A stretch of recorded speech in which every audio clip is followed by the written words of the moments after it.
Bem-vindos a mais uma aula de Física Geral 1. Dando continuidade à parte de rotações, hoje vamos introduzir a nossa aula falando de rolamento. Rolamento sem escorregamento. O que significa rolamento? É o corpo rolar. Ele não desliza, ele apenas gira onde ele tem um ponto de contato com o solo e vai rolando, como uma bola rolando sobre uma superfície. Sem escorregamento significa o corpo não translada. Ele só... Com o corpo não translada, não. Espera aí, o centro de massa do corpo está transladando. Deixa eu pegar aqui uma caneta. Então, olha, pega este corpo aqui, olha. O centro de massa dele está aqui, está se movimentando para cá, ó. Então tem uma translação, mas cada ponto da superfície do corpo gira e toca uma vez aqui no solo, ó. Então, este ponto que está aqui, este, é como se fosse um referencial fixo. Esse ponto não se movimenta em relação aos demais. Então, este ponto aqui, eu analiso, se esse ponto escorregar, eu falo que tem escorregamento, deslizamento. Mas se esse corpo não escorregar, só existe o rolamento, é o giro do corpo. Então imagina que esse corpo esteja na posição aqui, ó. E aí eu rolo esse corpo sem escorregar por um arco S. Então este arco S aqui, ó, vai cair aqui, ó. Então na hora que esse corpo girar, o centro do corpo que está aqui, ó, vai se deslocar para cá. Então esse corpo rolou. Rolou por quanto? Por um arco S. Esse arco S projetado aqui dá essa distância aqui, ó. Quanto vale essa distância? Bom, é só pegar. Qual é a definição de ângulo em radiano? É o comprimento do arco dividido pelo raio. Então, quanto que vale o comprimento desse arco, que é a distância que o corpo andou? É o raio vezes o ângulo, que é o que está aqui.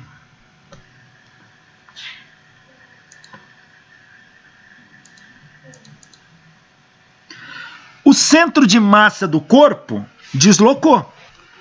O centro de massa do corpo andou quanto? Olha, o centro de massa do corpo, ele está aqui. Ele se deslocou por essa distância aqui, ó.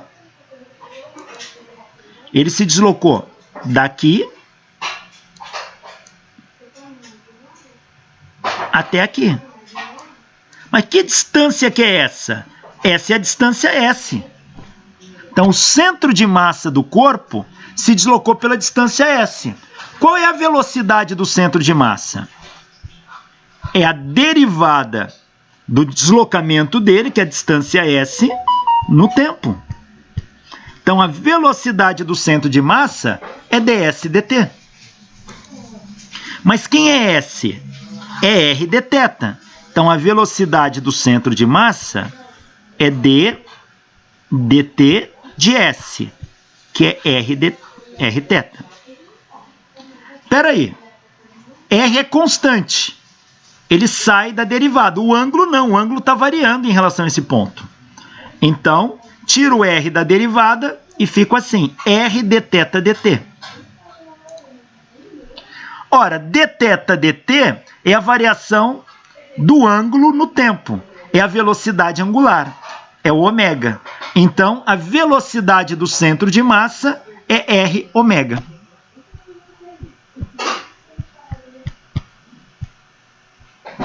Esta é a velocidade do centro de massa de um corpo que rola sem escorregamento, sem deslizamento.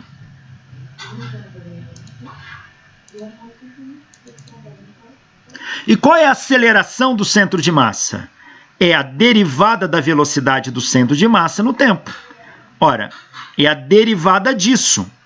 O R é constante, sai, ficou derivada de ômega dt, R d ômega dt, d ômega dt é a aceleração angular alfa, ficou R vezes alfa.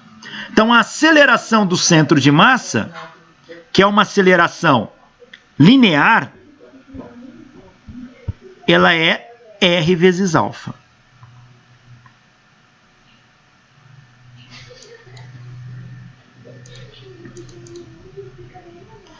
Se eu olhar para esse corpo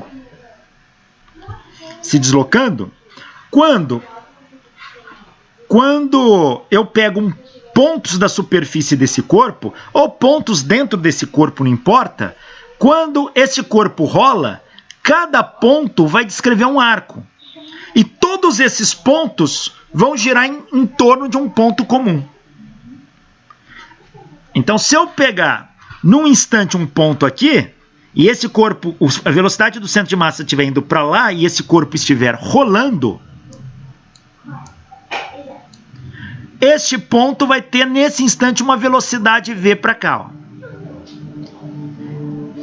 Esse ponto tem uma velocidade v para cá, esse tem uma velocidade v e assim por diante. O centro de massa tem esta velocidade.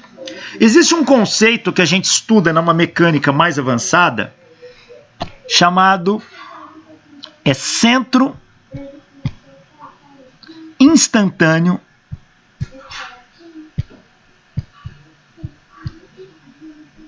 de velocidade nula.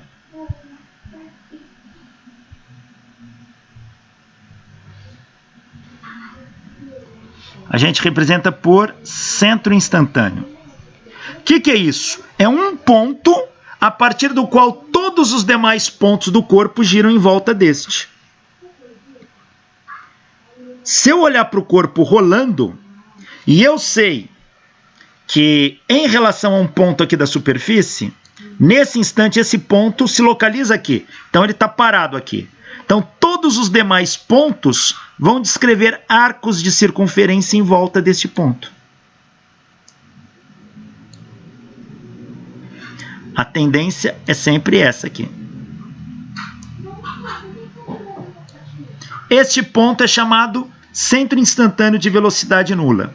E uma propriedade de uma mecânica mais elaborada do centro instantâneo de velocidade nula é que a velocidade em cada ponto é perpendicular à distância dele. Então, eu pego, se esse ponto eu quero tratar como velocidade nula, traço uma reta aqui, ó, até um ponto qualquer. O vetor velocidade é perpendicular a esse ponto, em cada ponto dele. Ó.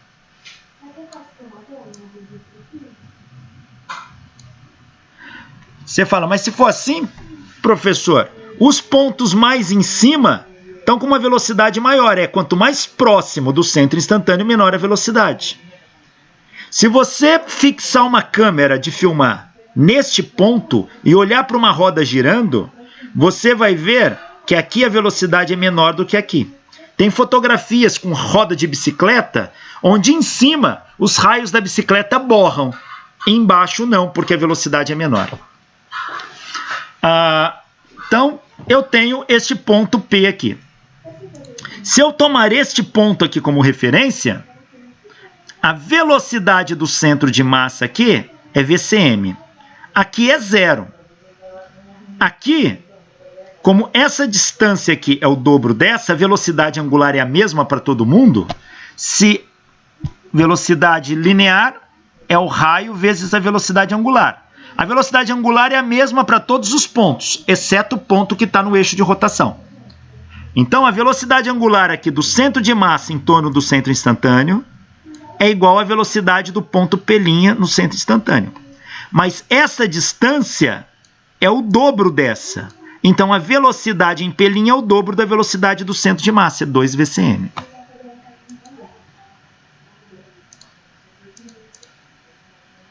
Qual é a energia cinética de rotação em torno do centro instantâneo P aqui? É meio do momento de inércia em relação a esse eixo, ômega ao quadrado. Ora, mas eu posso usar o teorema dos eixos paralelos para calcular. Aqui eu tenho um eixo que passa pelo ponto P. E aqui eu tenho um eixo paralelo a ele que passa pelo centro de massa. Usando o teorema dos eixos paralelos, o momento de inércia em relação a P é igual ao momento de inércia em relação ao centro de massa, mais a massa do corpo vezes a distância do centro de massa ao ponto P ao quadrado. Essa distância é o raio do corpo, R ao quadrado. Substituindo isto aqui, eu vou ter que a energia cinética desse corpo é meio do momento de inércia do centro de massa e velocidade angular ao quadrado, mais meio m emão r1 quadrado ômega ao quadrado.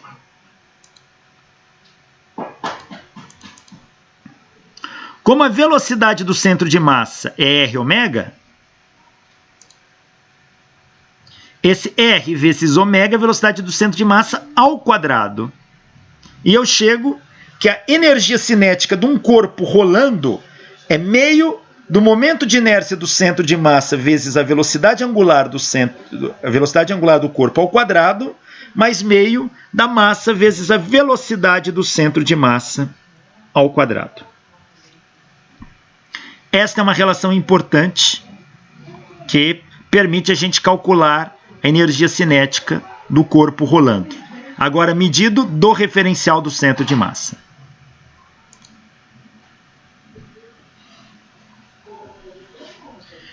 E uma condição importante para um corpo ter rolamento sem escorregamento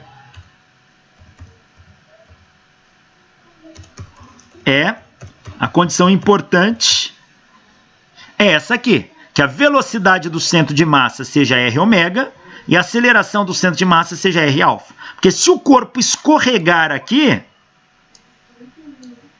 a velocidade do centro de massa não é mais r ômega, vai ser o r ômega mais essa componente aqui. Muda tudo. Então, estas são condições para que o corpo role sem escorregar. E neste caso, a energia cinética do corpo em relação ao centro de massa é calculada assim.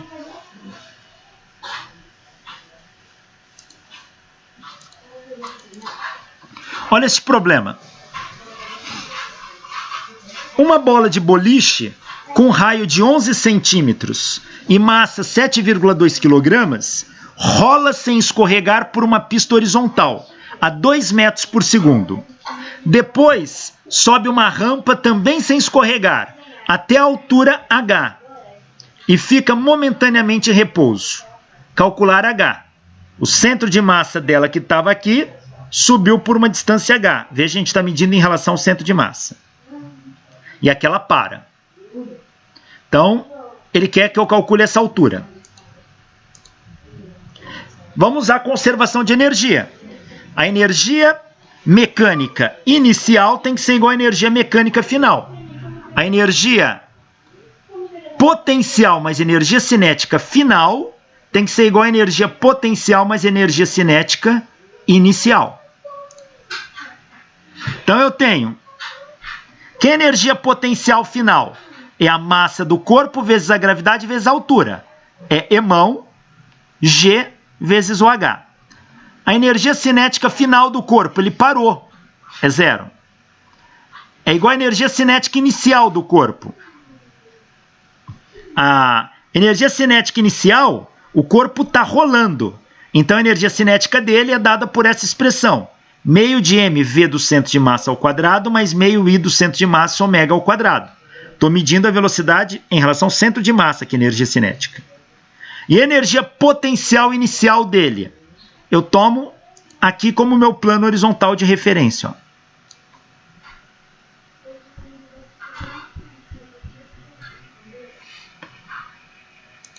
Então é zero.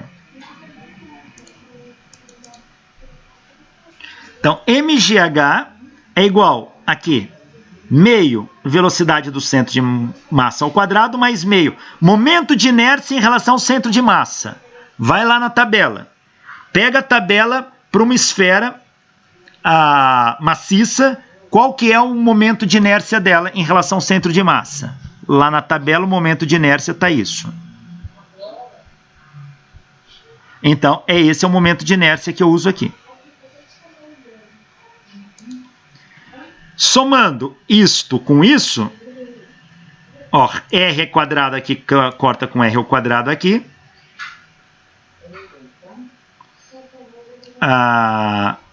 Que é a velocidade angular? E a velocidade linear pelo raio. Então, a velocidade do centro de massa pelo raio. Como é ao quadrado, é v quadrado sobre r quadrado. Cortei aqui, sobrou 2 Ó, 2 vezes 5, 10. 2 décimos de mv quadrado mais meio de mv quadrado dá 7 décimos de mv quadrado inicial. Tem que ser igual a mgh. Então aqui, ó, essa massa eu posso cancelar com essa. Agora eu tiro a altura. A altura vai ser 7 vezes a velocidade inicial do centro de massa ao quadrado, dividido por 10 vezes a gravidade. Se eu colocar velocidade do centro de massa, que é 2 metros por segundo, ao quadrado, vai dar 4.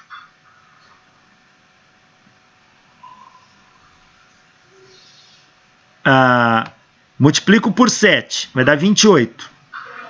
Divido por 10 vezes a gravidade, que é 9,81. Isso aqui vai dar uma altura de 0,2854 metros. 0,2854 metros.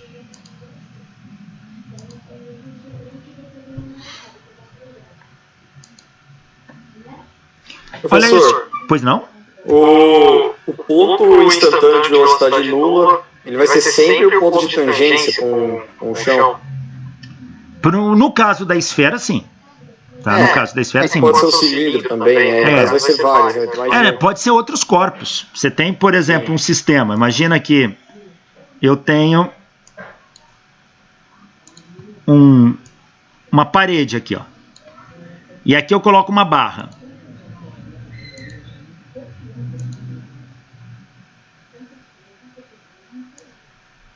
Não, esse aqui é um desenho a barra aqui. Ruim, deixa eu ver aqui. E aqui eu coloco uma barra.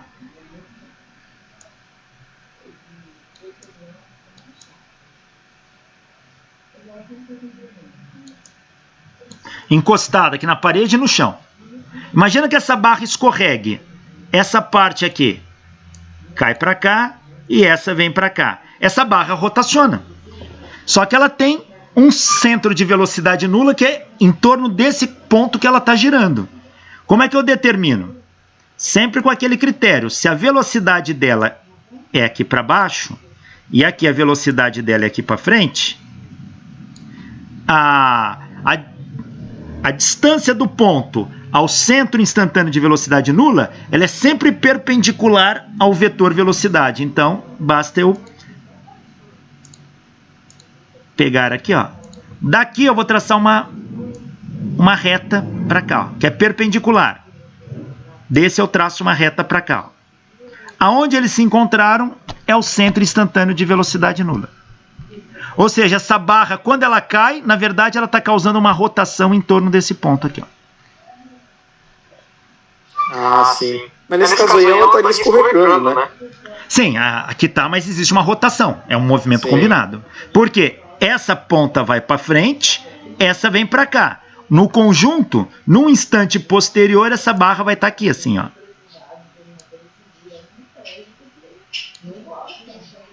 Essa barra vai estar assim.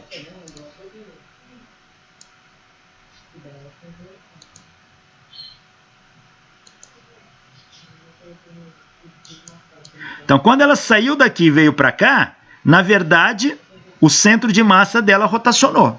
Rotacionou em torno desse ponto. Mas isso a gente vê numa mecânica, principalmente as partes de mecânica aplicadas em engenharias, que exige todo aquele trabalho mais minucioso de ficar analisando o que acontece nos detalhes, a gente vê isso.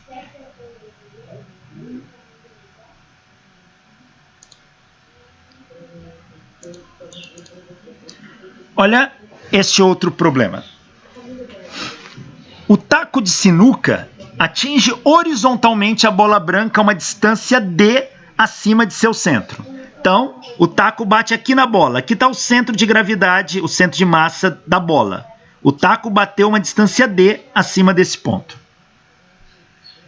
Determinar o valor de d tal que a bola role sem escorregar, desde o início do movimento. Então, quando eu bater aqui, eu quero que essa bola role sem escorregar. Eu não quero que isso aqui escorregue para frente. O ponto aqui se desloque. Então, dar a resposta em termos do raio da bola. Então vamos ver. Analisando a bola, está aqui o centro de massa dela, aqui a distância D, aqui a força aplicada. A bola vai girar para cá. Ela tem o peso aqui e tem a normal aqui, ó.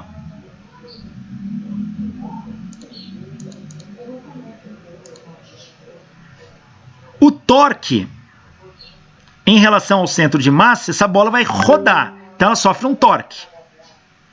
O peso e a normal passam pelo centro de massa, que é o polo, não gera torque. Então a única força que gera torque é o F. O torque é força vezes distância, F vezes D. Mas a força é a massa vezes a aceleração do centro de massa, pois esse corpo acelera. Quem está se deslocando aqui, a gente está analisando o centro de massa. Então a força é massa, aceleração do centro de massa. E pela segunda lei de Newton da rotação, o somatório dos torques tem que ser igual ao momento de inércia vezes a aceleração angular. Se eu só tenho um torque, é só ele, é igual a I vezes alfa. Se eu vou medir em relação ao centro de massa, o I, o momento de inércia, é em relação ao centro de massa. A aceleração do centro de massa é R vezes a aceleração angular. Então, quem é a aceleração do centro de massa? É a força dividido pela massa. Ó, passa esse cara para cá dividindo. Isso é a aceleração do centro de massa. Isso aqui tem que ser igual a R vezes alfa. Quem é alfa? Ó, quem é alfa? Olhando dessa equação aqui, é o torque pelo momento de inércia do centro de massa. Mas quem é o torque? FD. Então, aqui é R alfa. Esse cara é esse aqui. Então, cheguei nessa relação.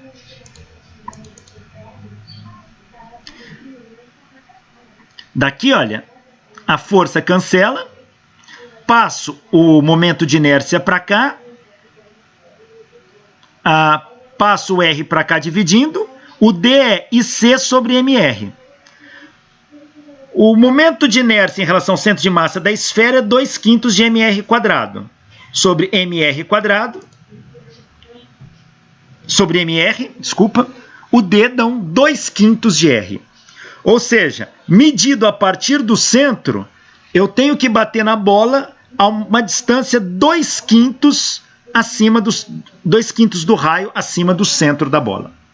Se eu fizer isso, a bola vai rolar sem escorregar.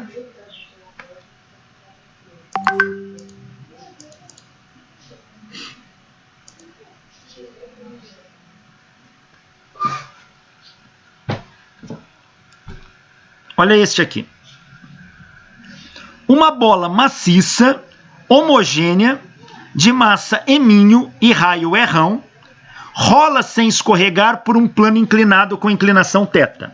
Está aqui a inclinação do plano.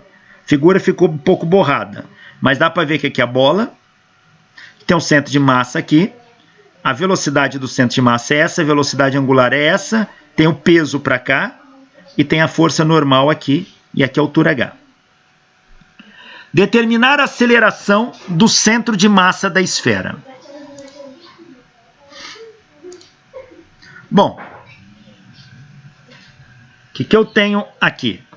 Vou aplicar a segunda lei de Newton para translação. Vou tentar desenhar aquilo aqui, ó. Vamos ver se eu consigo. A esfera está aqui. O plano inclinado está aqui, ó.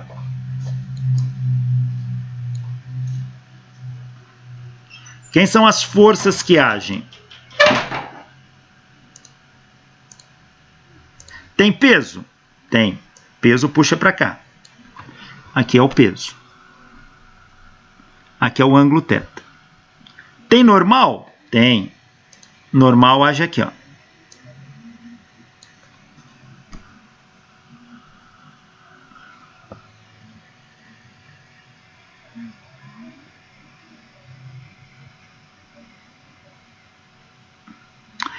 Bom, qual é a condição para que esse corpo não escorregue?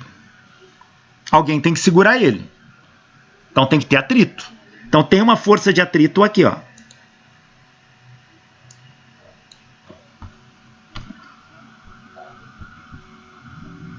Força de atrito. Tá aí. Olha, o peso eu posso decompor. Vou decompor o peso aqui, ó. Numa componente perpendicular ao plano e paralela ao plano.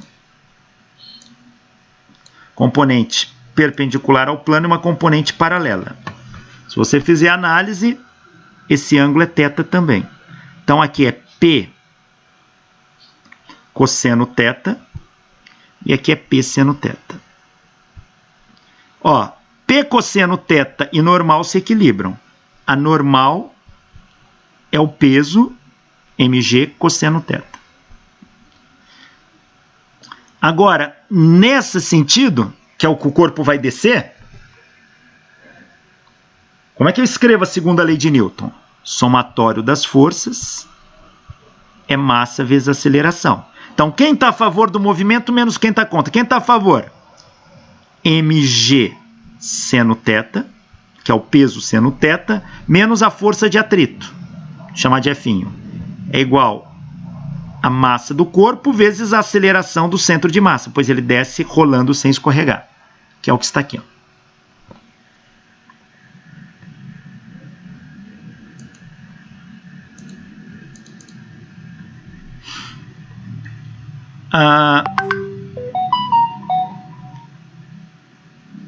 Vamos escrever a segunda lei de Newton para rotação. Somatório dos torques é igual ao momento de inércia vezes aceleração angular.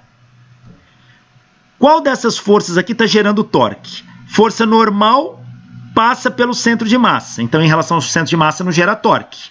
O peso passa pelo centro de massa. Não gera torque. A única que gera torque é a força de atrito que está aqui, ó. Essa é a força de atrito F'. Qual a distância dela ao centro de massa? R.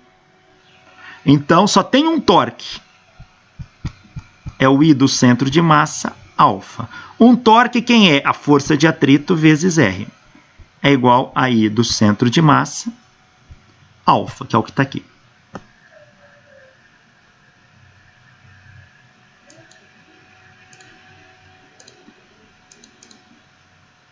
Então, FR, I do centro de massa, quem é alfa? É a aceleração do centro de massa dividido pelo raio. Passo esse R para cá dividindo.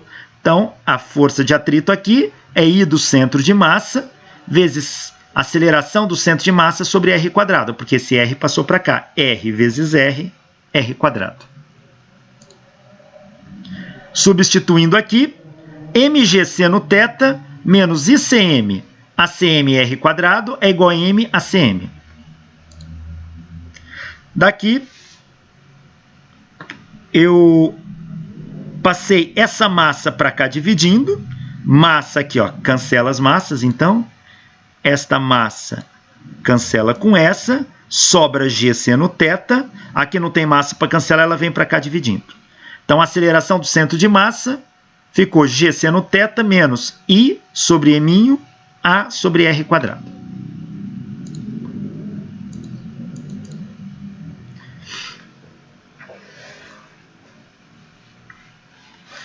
Agora, eu passei tudo que tem aceleração para um lado, que não tem para o outro, isolei a aceleração.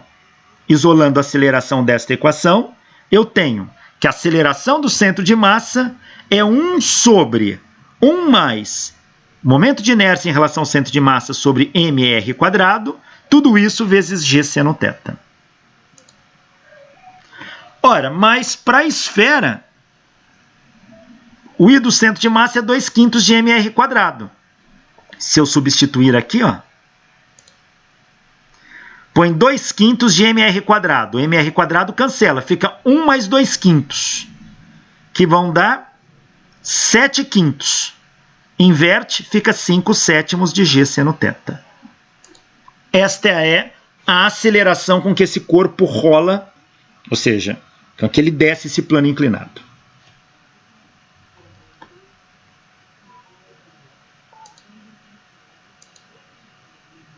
É interessante que o cálculo dessa aceleração eu fiz para uma esfera. Mas o colega mesmo agora há pouco fez a observação.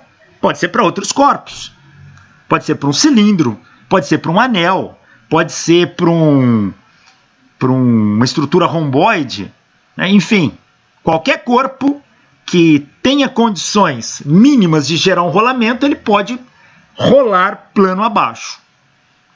Se eu fizer só mudando a geometria do corpo, a equação é exatamente a mesma. Quem que vai mudar é o momento de inércia de cada um, que vai variar com a geometria do corpo. Imagine que eu coloque 3 corpos. Uma esfera maciça, um cilindro maciço e um anel.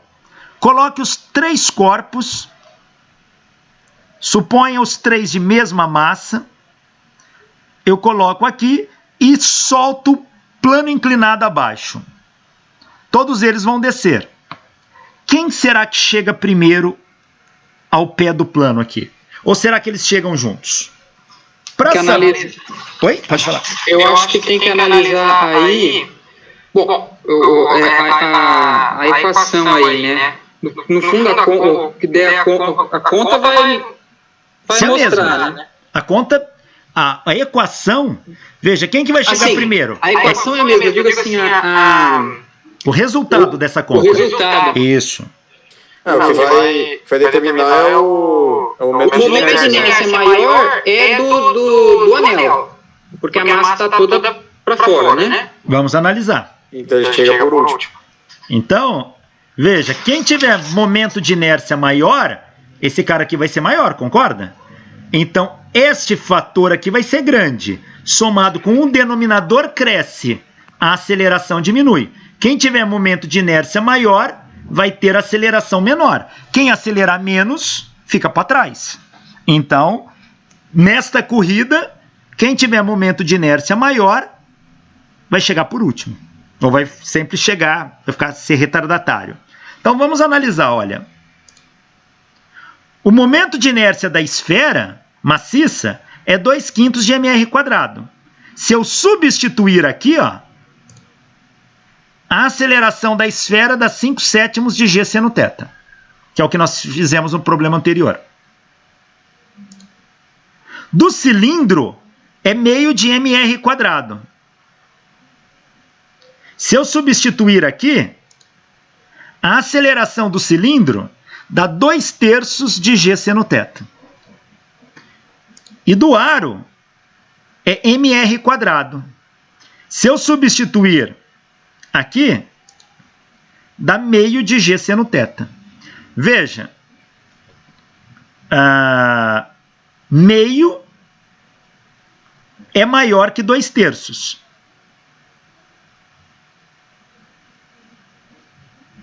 Não, o contrário, né? 2/3 é maior do que meio. Meio é 0,5. 2/3 é 0,66. E 5/7 é maior que 2/3. 5/7 dá quanto? Vou fazer a conta aqui. 5 por 7. 0,71. Então, este cara aqui tem maior aceleração. Então, a esfera chega primeiro. Em segundo lugar, chega o cilindro. E por último, chega o aro. E a gente vai notar que isso acontece porque o aro tem o maior momento de inércia. O cilindro tem metade do momento de inércia do aro. E a esfera tem 2/5 do momento de inércia do aro. Então, quem tem maior momento de inércia, fica por último. Quem tem menor momento de inércia, chega primeiro. Tá? Demora mais para acelerar e demora mais para parar também. Também. Então, por aqui a gente tem uma condição de análise da situação do problema. rolamento com escorregamento. Bom, se ele escorrega, ele desliza agora. Se ele desliza, vai ter uma força de atrito cinético ali, que vai agora porque ele está escorregando. Ó, imaginemos uma esfera lançada sobre uma pista sem rotação inicial. Então a esfera só escorrega, não rola, não gira.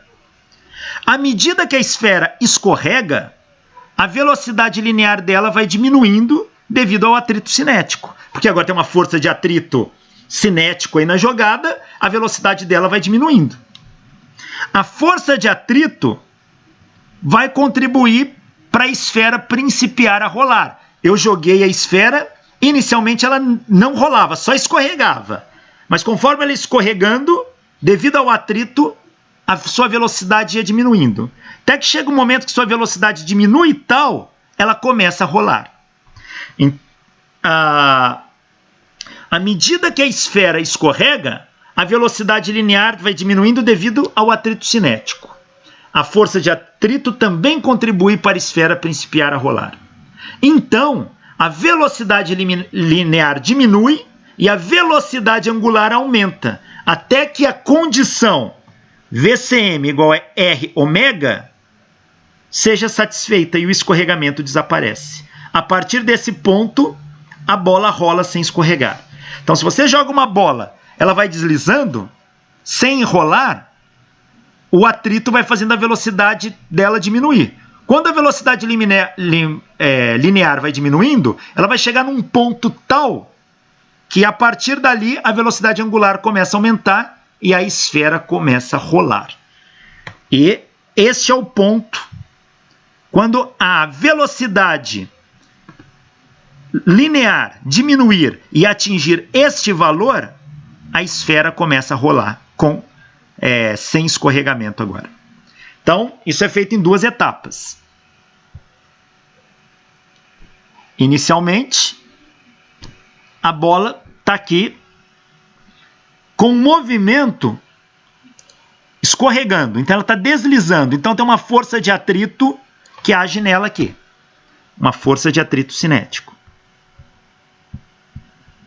E ela tem uma velocidade aqui. Essa força de atrito vai diminuindo essa velocidade. Quando esta velocidade se igualar a esta velocidade aqui,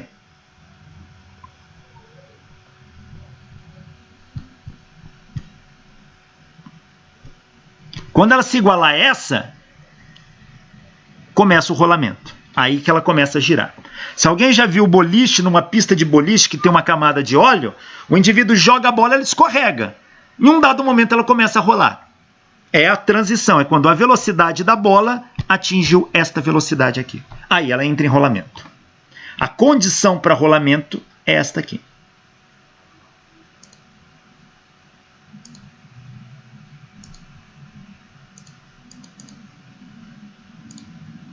Então tá aqui. A força de atrito cinético tá aqui. Não tem rotação nenhuma, só está escorregando. Quando esta velocidade aqui,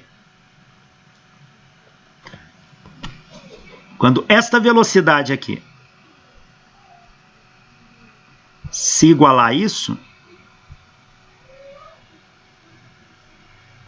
o corpo passa a rolar. Então aí ele entra em rolamento. Aí para de escorregar e começa a rolar. Na verdade, entre esse caso e esse caso 2, existe um sistema intermediário ali que é mais complicado de tratar. A gente só está vendo o sem rotação para rolaria um pouquinho, isso, seria uma combinação dos dois ali.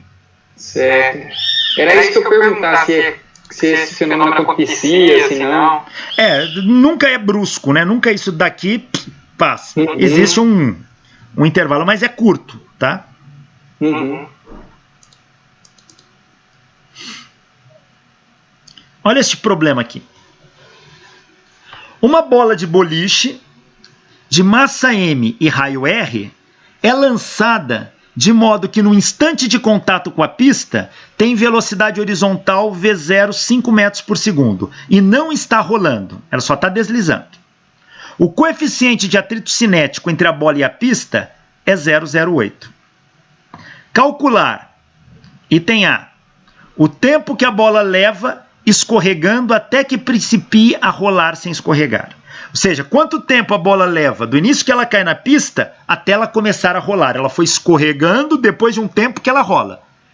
No instante que ela toca na pista, começa a deslizar, até o instante que ela principia a rolar, quanto tempo se passou? E qual foi a distância que a bola percorreu nesse intervalo de tempo? O problema já deu para a gente prontinho. A bola e o diagrama de corpo livre dela.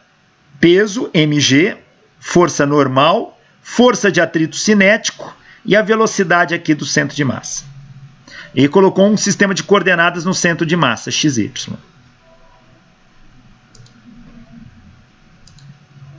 Bom, vamos aplicar a segunda lei de Newton. Como o movimento só está na horizontal, só no eixo x.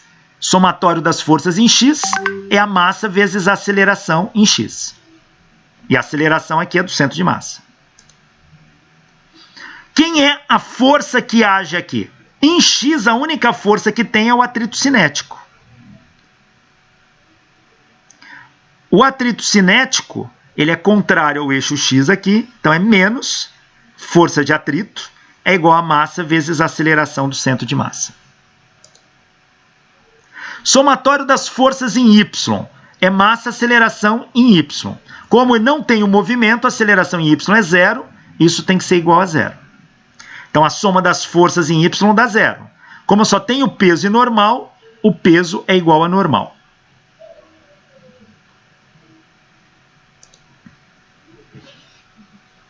A força de atrito cinético, ela é calculada como sendo o coeficiente de atrito cinético vezes a normal. Mas a normal é igual ao peso. Então é o coeficiente de atrito cinético vezes o peso, mg.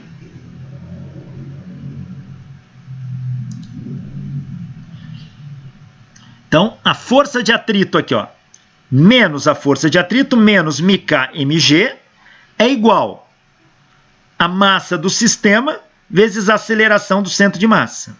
Massa cancela com massa, a aceleração é menos μkg. Menos quer dizer o corpo está desacelerando, ele está freando. Era de se esperar isso. Então, esta é a aceleração com que este corpo sofre do momento que ele cai na pista e ao longo do seu movimento. Mas não foi isso que o problema pediu. Ele pediu o tempo que ele leva para começar a rolar. Então vamos em frente. Esta é a aceleração. A velocidade do centro de massa. Veja, a aceleração ela depende só do coeficiente de atrito, que é constante, e da gravidade, que é constante. Então a aceleração é constante. Logo, esse é um movimento retilíneo uniformemente acelerado. E eu posso usar as equações do movimento retilíneo uniformemente acelerado. Vou usar a equação para velocidade. V igual a V0 mais AT. Velocidade do centro de massa é igual a V0 mais aceleração vezes o tempo. Que é igual a V0, a aceleração é menos μkg vezes o tempo. Então, eu descobri a velocidade. V0 menos μkgt. Segunda lei de Newton da rotação, me dá que o somatório dos torques é o momento de inércia vezes alfa, medindo o momento de inércia em relação ao centro de massa. Quem são os torques que agem aqui? A força de atrito causa torque. O peso e a normal não. O torque do peso e da normal é zero. Da força de atrito é força de atrito vezes o raio. Então é μk/mg vezes o raio. Força de atrito, que é isso, vezes o raio. É igual ao momento de inércia da esfera. Pega lá na tabela. 2/5 de mr², vezes a aceleração angular. Ó, massa cancela com massa. Daqui eu tiro que a aceleração angular é 5/2 de μkg sobre r. 5/2 de μkg sobre r. Esta é a aceleração angular do corpo.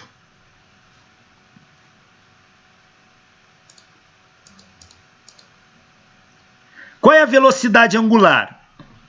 Também é um movimento circular uniformemente acelerado. Ômega igual a ômega zero mais alfa t. Se ela não tinha rotação e começa a rodar, a velocidade angular inicial é zero. Então só fica alfa t. O alfa é 5 meios de μk g sobre r, vezes o t. Então descobri a velocidade angular da bola. Qual é a condição para que ela comece a rolar?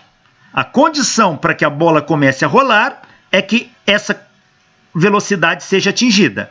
VCM tem que ser igual a R ômega. Essa condição seja satisfeita. Esta é a condição para o rolamento. Então, a velocidade do centro de massa, calculamos no slide anterior, é V0 menos μk gt. Aqui é R vezes a velocidade angular. 5 meios de μk g sobre RT. Isolando T daqui, eu vou ter que T vai dar 2V0 sobre 7 μkg. Este T, ele surge da condição que é satisfeita para o início do rolamento. Então, esse T é o T que se passou até o início do rolamento. Então, esse é o tempo que ele está pedindo no item A. Eu não pus o item A aqui, não marquei, né? Mas esse é o item A. Então, T igual a 2V0 sobre 7μ vezes G. 2V0, 5 metros por segundo. 7, o coeficiente de atrito é 0,08. A G é 9,81. Fazendo essa conta, o T dá 1,8 segundos. Então, do momento que essa bola inicia seu movimento na pista até começar a rolar, passou-se 1,8 segundos. Item B. Qual a distância que a bola percorre nesse intervalo de tempo? Bom, é um movimento retilíneo uniformemente acelerado. Uso ΔX igual a V0T mais meio de AT quadrado. ΔX igual a V0. O T é 2V0 sobre 7μkg. Mais meio de menos μkg, que é o A, vezes o T, que é este termo ao quadrado. Se eu fizer essa conta, que eu fiz basicamente para ficar em função das variáveis. Mas eu poderia ter feito a conta diretamente ali. Então isso aqui vai dar 12,49 avos de V0 ao quadrado sobre μkg. V0 é 5, μ é 0,08, G é 9,81, vezes 12,49 avos. ΔX dá 7,8 metros. Então, essa bola percorre 7,8 metros, gasta 1,8 segundos antes de começar a rolar. Professor, pois não? A bola só vai ter rotação quando ela começa a rolar, né? Isso, exatamente. Quando aquela condição for satisfeita, velocidade do centro de massa for igual a R ômega. Mas antes ela tem a velocidade angular, antes dela começar a rodar? Não, a velocidade angular é a velocidade de rotação, tá. né? Sim, então. Ela não está girando? Então, é que eu pensei assim, se a velocidade do centro de massa tem que ser igual a R ômega, como que vai igualar se o ômega até determinado instante ele não existe? Aí que é o problema, ele vai passar a existir quando aquela condição for satisfeita. Tá? E quem que faz isso? A força de atrito. Chega uma hora que a força de atrito freia tanto que ela vai segurar esse ponto, vai virar um ponto instantâneo de velocidade nula. E quando esse cara segura aqui, o de cima gira para cá. Aí ele começa o rolamento. Certo. Então, veja, isso aqui é um centro instantâneo de velocidade nula.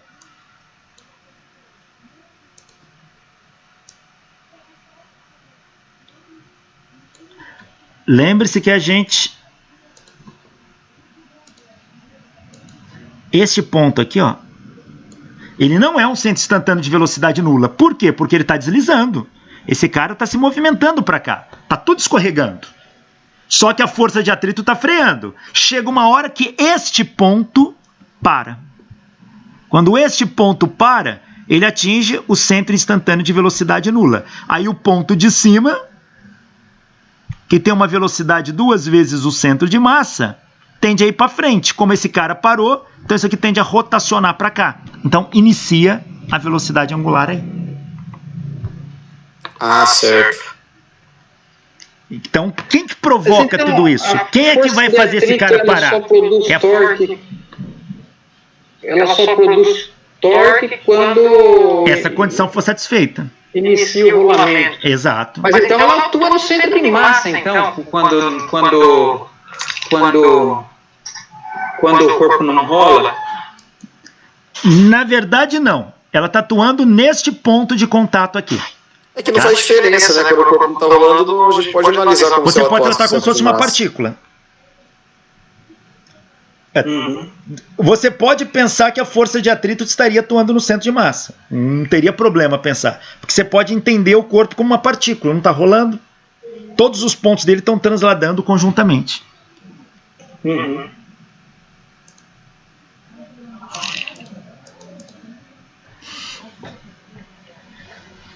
Bom, nós já adiantamos lá atrás uma grandeza e agora vamos tratar dela, que é o momento angular.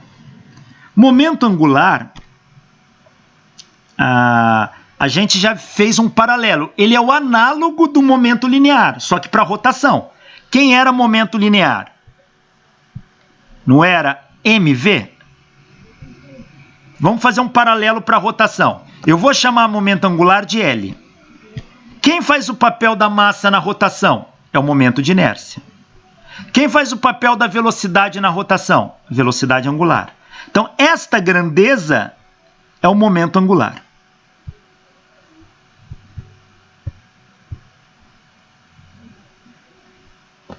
Esta grandeza é o momento angular. Nós já antecipamos ela lá atrás. O momento angular, ele é a quantidade de movimento da rotação. Quando um corpo gira, ele também tem uma quantidade de movimento, só que agora é angular, não é mais linear. Essa quantidade de movimento para a rotação nós chamamos de momento angular. E momento angular também se aplica tanto a partícula quanto a corpo rígido. Vamos analisar o momento angular de uma partícula. Imagina uma partícula aqui se deslocando para cá, com uma velocidade v para cá em linha reta. Então ela tem um momento linear mv. Eu vou colocar o meu sistema de coordenadas x, y, z aqui, ó. Então tudo que eu for medir, vou medir em relação ao O desse sistema aqui, ó. Então esta partícula de massa m está a uma distância r da origem desse sistema. A linha de ação desse r é esta aqui, ó. A velocidade ou o momento linear forma um ângulo φ aqui, ó.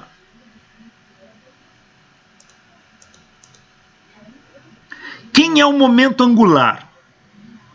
O momento angular, ele vai ser definido, e agora nós vamos fazer uma definição, não só uma comparação. Ele é definido como sendo o produto vetorial do vetor posição da partícula, em relação ao sistema de coordenada, pelo momento linear da partícula. Então ele é definido, produto vetorial do vetor R pelo vetor P, momento linear. Este produto vetorial nós chamamos de momento angular. E ele, fisicamente, vai definir a quantidade de movimento que o corpo tem. R, produto vetorial P, define o momento angular e se aplica a uma partícula. Mas se a partícula não estiver rotacionando, ela não precisa estar rotacionando, ela pode estar em linha reta. Se ela passar aqui em linha reta e esse ponto é fixo, em relação a esse ponto ela descreveu um arco, então ela tem um momento angular em relação àquele ponto. Tá? Para a partícula não precisa estar girando, ela pode estar em linha reta. Se o ponto que eu estou medindo é fixo, então essa partícula, em cada instante, ela vai mudar a sua posição ali. Então eu tenho um sistema de coordenada aqui, ó. Se a minha partícula, no instante 1 ela está aqui, no instante 2 ela está aqui, no instante 3 ela está aqui, no instante 4 ela está aqui, veja que em relação à origem aqui, ela estava aqui, agora ela veio para cá agora ela veio para cá, agora ela veio para cá. Portanto, ela varreu um ângulo. Mesmo que o movimento dela tenha sido em linha reta para cá, se eu fixo um ponto O, para aquele ponto, essa partícula varreu um ângulo. Portanto, ela tem um momento angular associado a ela, que é R produto vetorial P. Qual é a unidade de momento angular no sistema internacional? R é medido em metro. P é medido em quilograma, metro por segundo. Portanto, o momento angular vai ser metro vezes metro, metro quadrado, dá quilograma, metro quadrado por segundo ao quadrado. Esta é a unidade de momento angular no sistema internacional. Quilograma metro quadrado por segundo ao quadrado. Professor, se acontecer da velocidade ter a mesma direção do vetor L, então o momento angular é nulo. O momento angular é nulo. Exatamente. O produto vetorial vai dar zero.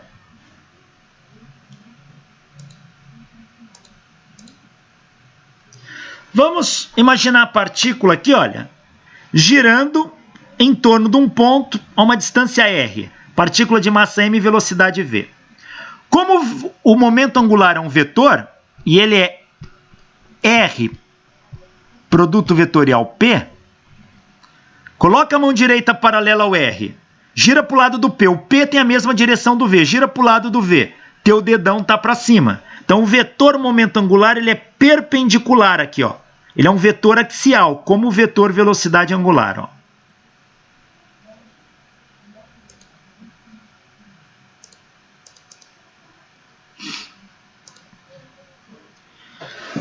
Quem é R produto vetorial P? É R produto vetorial P, é massa velocidade, M vetor V. Então isso aqui é quem? É módulo de M,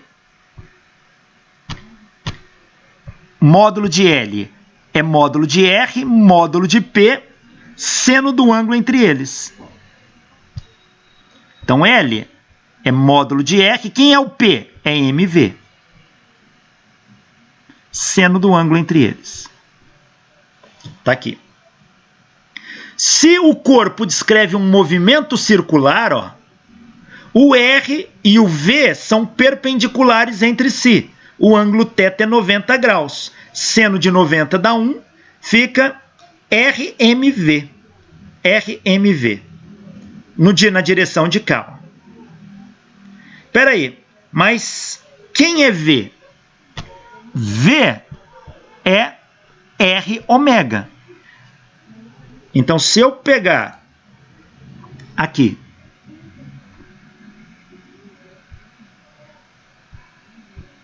que ficou para um movimento circular, o ângulo é 90 graus, seno de 90 dá 1, então joga o ângulo fora. Ficou R, MV, o momento angular está ao longo de Z, ele é K. Mas V é R ômega. Substituindo aqui, eu vou ter que L é R, MV, R ômega, K. Então, o momento angular vai ficar, ó, M, R ao quadrado, ômega, K. Ômega K é o vetor velocidade angular. Então, o momento angular ficou escrito desta maneira: mr ao quadrado vezes o vetor velocidade angular.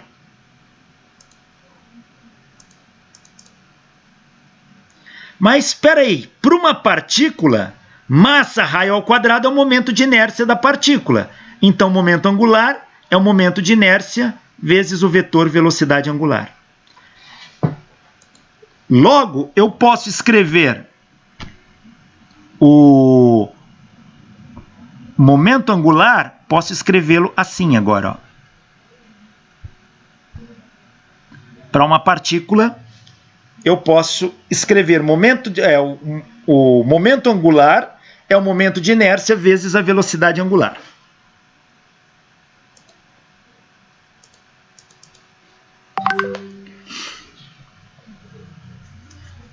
Repara uma coisa, Se eu lhe descrever um movimento circular e eu pego um ponto que é simétrico em relação a esta trajetória aqui, olha, não precisa estar no mesmo plano, peguei aqui embaixo. Esse é o R1. Aqui, se eu fizer o produto vetorial, eu vou ter um momento angular que eu vou chamar de L1'. O momento angular vai ser perpendicular a este plano aqui, ó. Eu vou desenhar esse momento angular aqui, L1'. Ó. Se eu pegar essa partícula girando para o lado de cá, eu faço a mesma coisa. O vetor momento angular nessa posição dá para cá. Se eu somar o vetor momento angular aqui, olha, desta partícula, são duas partículas, tá? Essa partícula 1 e essa partícula 2, se eu somar os dois momentos angulares, vai me dar o momento angular total. Ele dá exatamente sobre o eixo. Ou seja, duas partículas idênticas girando em torno de um eixo, os momentos angulares são simétricos. Imagine que eu tenho um corpo girando aqui, ó. Um corpo agora rígido, girando em torno de um eixo. No caso, essas partículas teriam que estar, no caso, estão diametralmente opostas. Diametralmente opostas, isso, exatamente. Tá. Então é cada uma num canto aqui descrevendo uma trajetória circular. Imagina um corpo rígido que gira em torno do eixo Z com uma velocidade angular ômega. Pega uma partícula do corpo rígido aqui, ó, MI. Essa partícula vai descrever um arco em torno do ponto O. E a distância dessa partícula ao eixo RI e a velocidade nesse instante é VI. Quem é o momento angular desta partícula que compõe o corpo rígido? Vai ser produto vetorial de R por P. Então é RI, produto vetorial, o P é MI, VI. Isso aqui vai dar MI, VI, RI, K. Aqui nós já fizemos essa conta, vai dar MI, VI, RI quadrado ômega. E isso aqui é o momento angular desta partícula. Quem é o momento angular do corpo rígido? É somar o momento angular de todas as partículas aqui. Então, se o momento angular da partícula é LI, se eu fizer o somatório dele, vai me dar o momento angular total. Esse é o momento angular do corpo rígido, que vai ser o somatório de MI, VI, RI quadrado ômega. Se eu somar de todas as partículas aqui, vai me dar um momento de inércia de todas as partículas, vai dar um momento de inércia do corpo rígido, que é I0 ômega. Ou seja, um corpo rígido tem um momento angular calculado igual ao da partícula. É agora o momento de inércia do corpo rígido em relação ao eixo de rotação vezes a velocidade angular do corpo rígido. Então tá aqui. Se para este corpo rígido aqui, suponha que essa partícula esteja aqui e que o centro de massa deste corpo rígido seja esse pontinho vermelho aqui, que está uma distância h do eixo de rotação.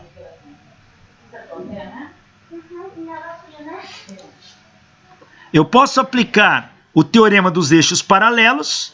Veja que pelo centro de massa eu traço um eixo paralelo, ó, ao Z.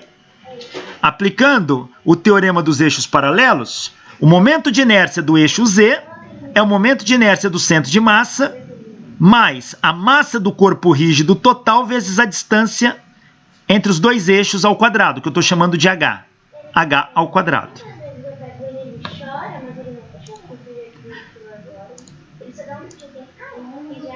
Se eu substituir aqui na equação do momento angular, no lugar do I0 trocar por esse termo, isso aqui vai me dar I do centro de massa mais mh ao quadrado vezes ômega.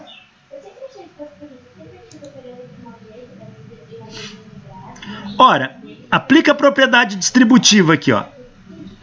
Este vezes esse, I vezes ômega é momento angular. I do centro de massa vezes ômega é o momento angular do centro de massa. M Ó, ômega h ao quadrado, h é a distância, é o raio do centro de massa. A gente sabe que a velocidade do centro de massa é o raio vezes a velocidade angular. Espera aí, quem é o raio aqui? É o h, ó. Então, aqui vai me dar h ao quadrado. Este h ao quadrado eu faço assim, ó. mh ao quadrado ômega. Eu faço mh vezes h ômega. Isto aqui é o raio ômega, é a velocidade do centro de massa. Então fica m velocidade do centro de massa h.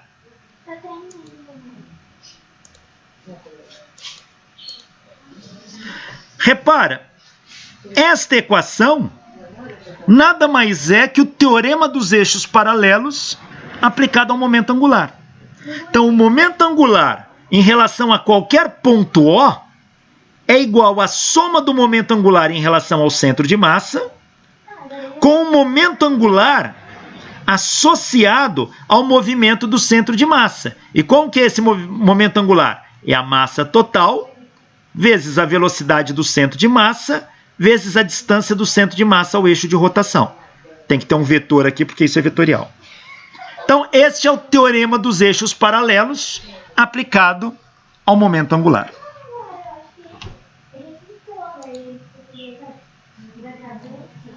Momento angular orbital e spin. Momento angular orbital é o momento angular associado ao movimento do centro de massa do corpo em torno de um eixo. Quando o centro de massa descreve um movimento em torno de um eixo, a gente chama o momento angular associado a isso a momento angular orbital. Momento angular do spin corresponde ao momento angular do corpo em relação ao centro de massa do corpo. Por exemplo, a Terra gira em volta do Sol. Então, se eu colocar um eixo de rotação no Sol, o centro de massa da Terra descreve um movimento em torno do Sol. Então, o momento angular associado à órbita da Terra é o momento angular orbital. Mas a Terra tem rotação. Se eu passar um eixo de rotação pelo centro de massa da Terra, o momento angular da Terra em relação ao eixo de rotação da Terra é o momento angular do spin. Spin em inglês quer dizer rotação. Giro. Então tá aqui. A Terra em volta do Sol, ela tem dois momentos angulares. O momento angular da órbita da Terra e o momento angular da rotação da Terra em torno do eixo dela. O momento angular da órbita é o momento angular orbital. O momento angular considerando como partícula e o outro. O momento angular de spin da Terra seria um ponto da superfície da Terra girando em relação ao centro da Terra. Tá? O momento angular orbital da Terra é a Terra como uma partícula girando em volta do Sol. Certo. Se você olhar para a Terra tem rotação e translação. Quem é o momento angular total da Terra? Ele é o momento angular orbital dela, mais o momento angular de spin dela. Ou seja, o momento angular associado à translação e o momento angular associado à rotação.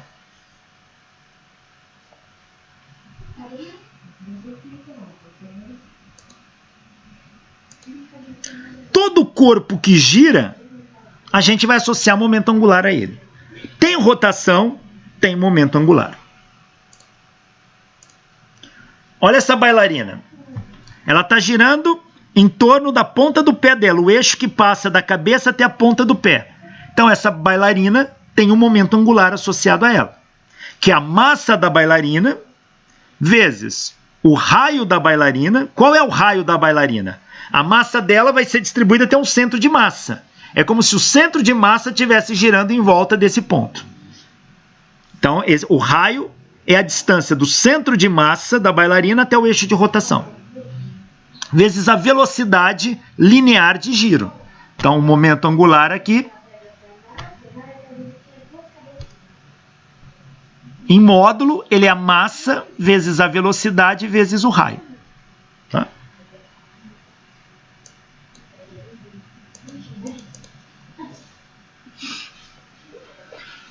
Olha este problema.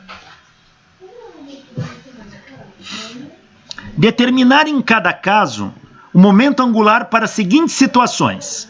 A. Um carro de 1.200 kg percorre no sentido anti-horário um círculo com 20 metros de raio com velocidade de 15 metros por segundo. B. O carro mencionado no item anterior deslocando-se com velocidade v igual a menos 15 metros por segundo sobre a reta y igual a y0, que é igual a 20 metros, paralela ao eixo x. Item C. Um disco no plano XY com raio 20 metros e massa 1.200 kg, girando a 0,75 radianos por segundo em torno do seu eixo, que coincide com o eixo Z. Vamos analisar cada caso. O item A, um carro que percorre um círculo de raio 20 metros no sentido anti-horário. O momento angular do carro é R produto vetorial P. Então está aqui o carro de massa M descrevendo um círculo no sentido anti-horário. O vetor momento angular é perpendicular a esse plano. Então vai ser RMV seno do ângulo entre o raio e a velocidade do carro. Como a velocidade é tangente ao círculo e o raio cruza o círculo, então esses dois vetores são perpendiculares entre si. O ângulo é 90 graus, esse seno de 90 aqui, ó. Seno de 90 dá 1, então o raio é 20, a massa do carro 1.200, velocidade do carro 15 metros por segundo. O vetor momento angular perpendicular ao plano, estaria ao longo do eixo Z, K aqui, ó. Fazendo essa conta, o momento angular do carro dá 3,6 10 a 15 kg metro quadrado por segundo, na direção de K. Lembrando só, o momento angular, em módulo, você pode escrevê-lo assim, MRV seno θ. Se o ângulo for 90 graus, isso aqui dá 1, basta escrever MRV, massa, velocidade vezes raio.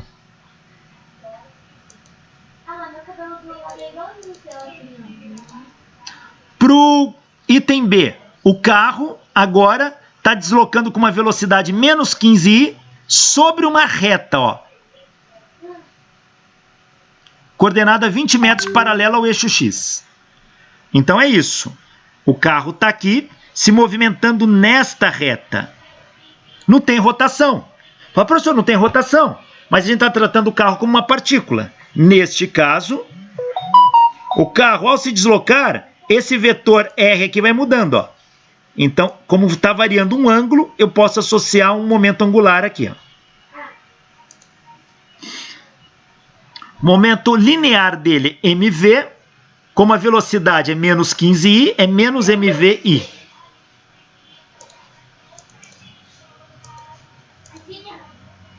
Momento angular é R produto vetorial P. O R é xi mais yj. Produto vetorial P, que é menos vi. Ó. I produto vetorial I dá zero. Esse cara eu joguei fora. Esse aqui vai dar x, vai dar menos mvx I produto vetorial I. Mais, com menos y0 mv j produto vetorial I. Tá aqui. I produto vetorial I dá zero.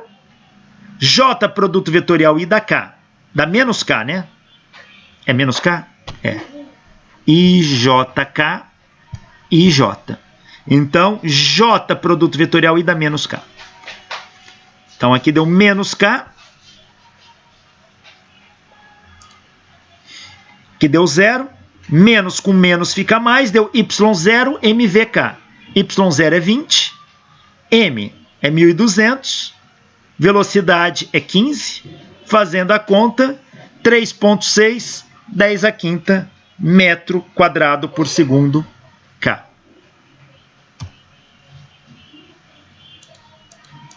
Então, no caso de uma partícula que se move em linha reta, tem momento angular constante.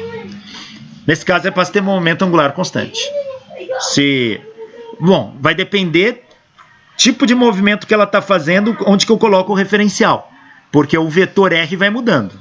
A distância vai mudando, né? Uhum. E o item C, um disco de raio 20 metros, massa 1.200 kg, girando a 0,75 radianos por segundo em torno do eixo Z. Momento angular é I ômega, que é I ômega K. O I do disco é meio de mr², ômega K. Então é meio, massa 1.200, raio do disco é 20 metros ao quadrado, velocidade angular 0,75. Fazendo a conta, 1,8 10 a quinta quilograma metro quadrado por segundo na direção de cá.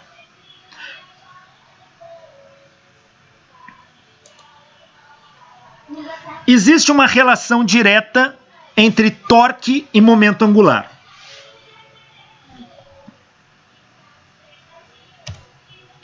Ó, momento angular é R vetor P.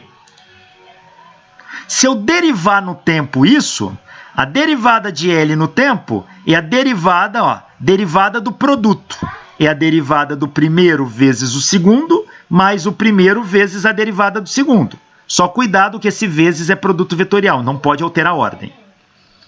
dr dt é vetor V, produto vetorial mv. dv dt é vetor aceleração, então fica R produto vetorial ma. Ó, V produto vetorial V, eles são paralelos, estão ao longo da mesma linha. Produto vetorial que dá zero. R produto vetorial ma é a força. Então, isso aqui é R produto vetorial F. Mas R produto vetorial F é torque. Então, isso aqui é torque. Ou seja, a derivada do momento angular no tempo é igual ao torque. Torque nada mais é que a derivada do momento angular no tempo. Torque é a taxa de variação do momento angular. Isso analisando, assim como a força seria a derivada do momento linear no tempo. Lembra? Muito bem, lembrado. O que é a força? É a derivada do momento linear no tempo.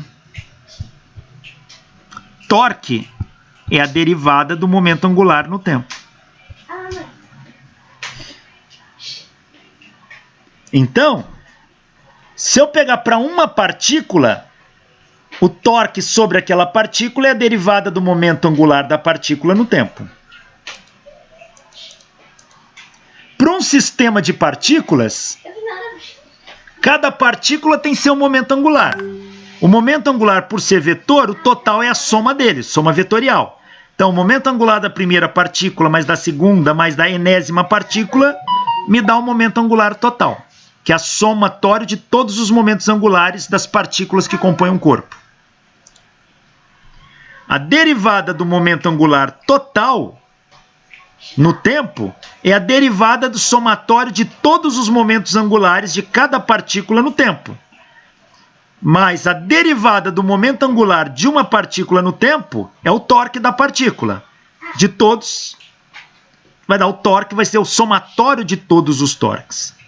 Ou seja, o somatório dos torques é igual à derivada do momento angular no tempo.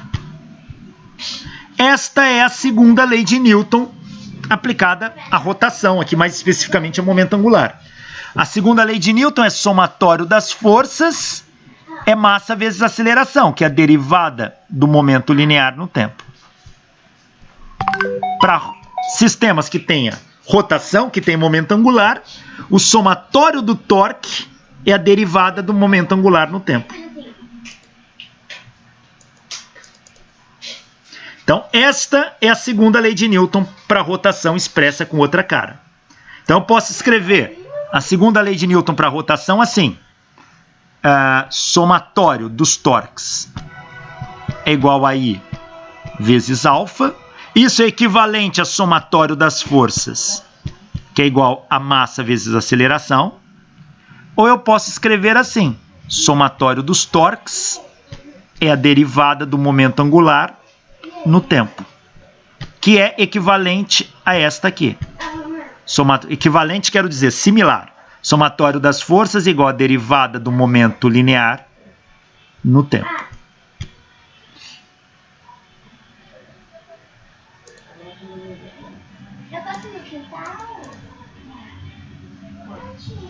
Olha este problema.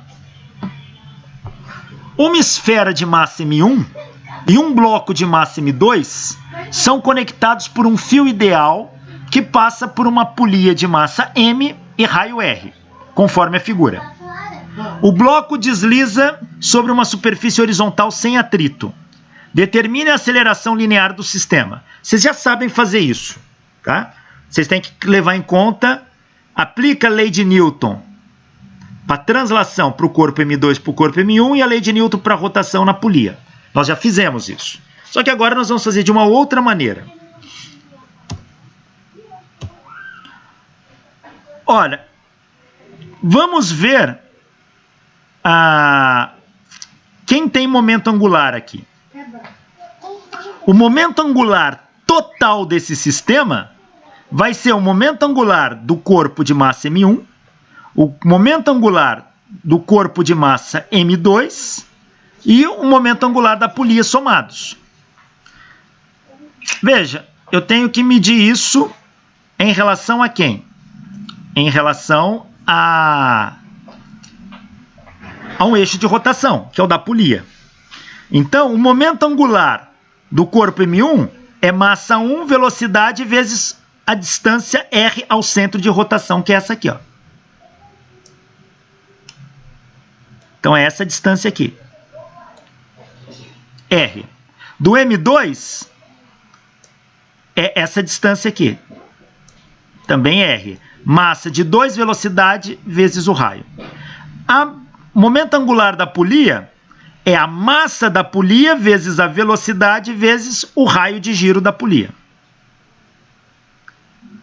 Se eu colocar o VR em evidência, o momento angular total é M1 mais M2 mais Emão igual a VR.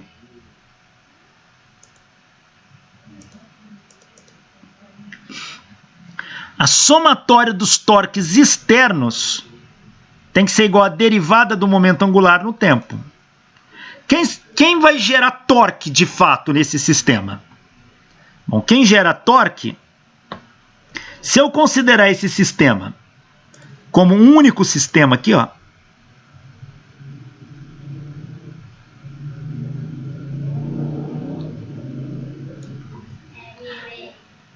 aqui, peso normal vai se cancelar. O problema aqui, ele tinha que ter dado uma informação, que eu não sei se ele deu, li o livro todo ali, só peguei para colocar. Pode ser que ele tenha dado em algum canto. Mas a polia tem uma massa Emão, mas considera o peso da polia muito menor que o peso dos blocos, o peso dos corpos. Então ele é desprezível. Se ele é desprezível, eu não vou considerar o peso dela aqui, ó. Então, quando eu considero um corpo só, a única força que está puxando isso para baixo é o peso de M1, que é M1G. Então, quem causa torque nesse sistema é o M1. Quanto que vale o torque? Massa vezes a distância ao eixo de rotação, que é o R. Então, o torque externo é M1GR.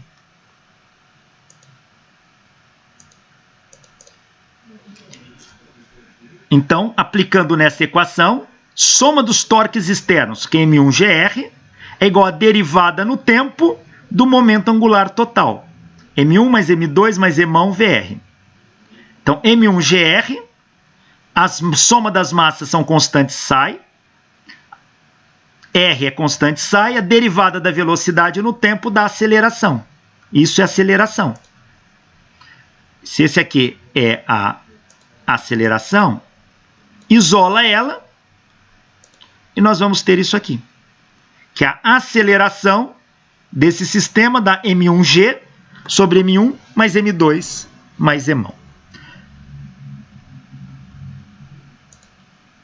Tá aí. Conservação do momento angular.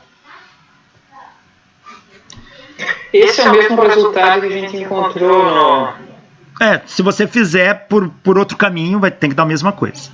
Agora, mesmo se a gente considerasse o peso ali da... Ele não vai gerar torque. Ele não vai gerar torque, ele não vai interferir. É que às vezes o problema da observação não dá, mas o peso não gera torque. Tá? Nem o peso nem a normal, que ele também tem uma normal, né? Ah, sim, uma polia ia cair, né? O único que gera torque ali é o M1. Certo.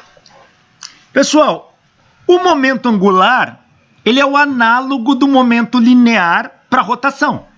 Mas o momento linear é conservado. Temos o princípio da conservação do momento linear.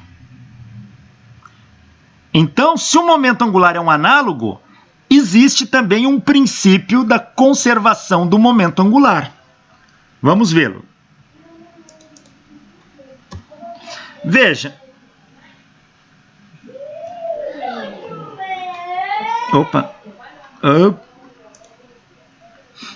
A gente sabe que o momento angular, o somatório dos torques externos ao sistema, tem que ser igual à derivada do momento angular total no tempo. Imagine que o somatório dos torques dê zero. Quando a gente fala que externo é o que está agindo sobre o sistema. Se a somatória dos torques externos der zero, a derivada do momento angular no tempo dá zero. E se a derivada dá zero, a derivada de alguma coisa dando zero, essa coisa é constante. Ou seja, quando o somatório dos torques externos que age sobre o sistema for nulo, o momento angular é constante, porque a derivada dele dá zero. E se o momento angular total é constante, constante quer dizer ele não muda, ele se conserva. Então, isso significa um princípio da conservação do momento angular. O momento angular total se conserva. Qual é a condição para que o momento angular total se conserve? A soma dos torques externos dê zero. Não pode ter torque externo agindo no sistema, ou se tiver torque externo agindo, a soma tem que dar zero. Neste caso, o momento angular é conservado. Esse é o princípio da conservação do momento angular. Se ele é conservado, quer dizer que o momento angular inicial do sistema tem que ser igual ao momento angular final do sistema.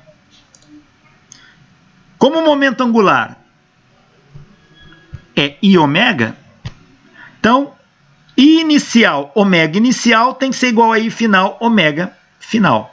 Esse é o princípio da conservação do momento angular. Veja, até aqui, nós estudamos o tripé de sustentação da mecânica, que são os princípios de conservação.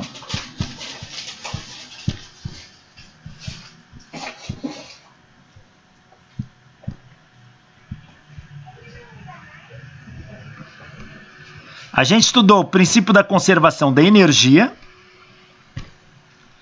Num sistema, a energia total é conservada. Energia, mesmo aquela que foi dissipada para o meio, se você somar com aquela, a energia dissipada tem que ser igual à variação da energia mecânica. Se não tiver energia dissipada, a energia mecânica final é igual à inicial.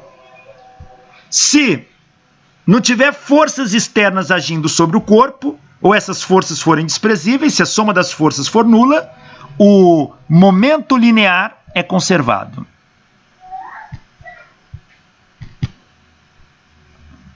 E se não tiver torque agindo sobre o sistema, ou se a soma dos torques for nula, o momento angular é conservado.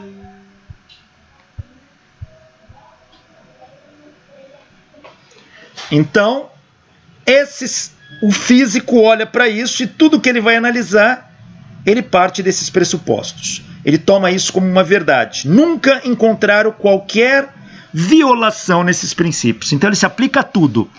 Tanto em escala microscópica atômica, como em escala macroscópica, indo até para galáxias e tudo mais. Esses três princípios formam a coluna dorsal de sustentação da mecânica.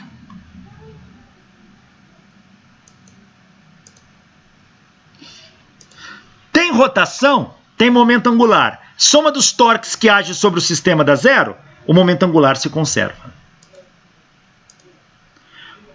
Olha essa bailarina. Repara uma coisa. Vamos escrever um momento angular aqui, ó.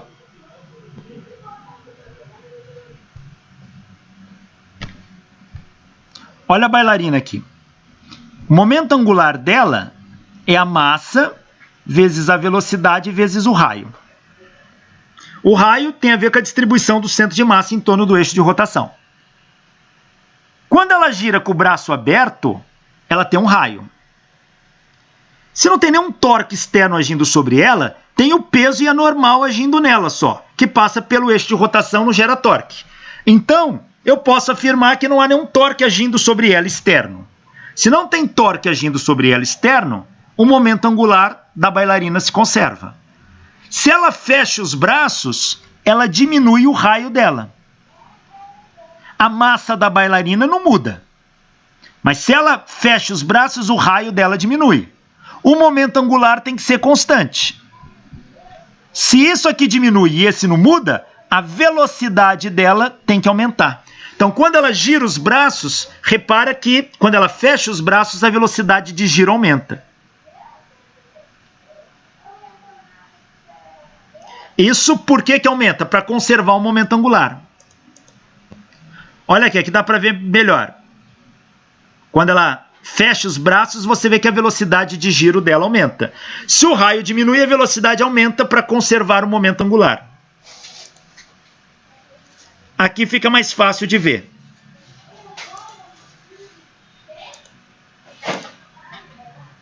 Olha, ela vai fechar os braços. Olha a velocidade, como aumenta.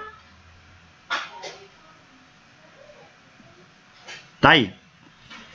Foi nítido. Por que a velocidade de giro dela aumentou? De novo. Velocidade de giro aumentou porque o raio dela diminuiu. Para conservar o momento angular, se uma grandeza diminui, outra tem que aumentar. Se o raio diminui, a velocidade aumenta. Esse é o mesmo princípio quando você vê a água escoando pelo ralo. A água vai girando. Se você colocar um barquinho de papel, você vai ver que o barquinho começa a girar em volta do eixo de rotação. Mas para cada volta, ele não descreve um movimento circular, ele faz uma espiral. Então ele vai se aproximando do eixo de rotação. Como o torque ali também é zero, o que acontece? O momento angular se conserva. Se o raio dele diminui, a velocidade aumenta. Conforme ele vai se aproximando do ralo, a velocidade de giro dele aumenta até que ele caia no ralo.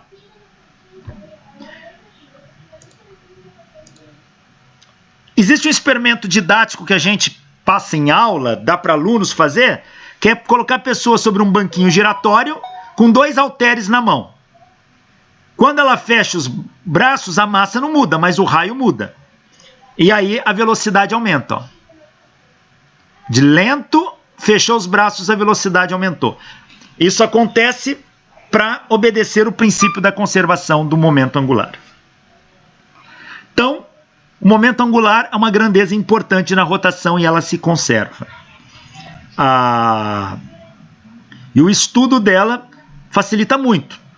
Veja, vamos pensar, pega um liquidificador. O liquidificador tem um motor rotativo. Faça uma hora essa experiência em casa, tá? Com cuidado. Coloca o motor do liquidificador sobre a pia e joga óleo na pia ou muito detergente, de tal maneira que o motor escorregue para tirar o atrito.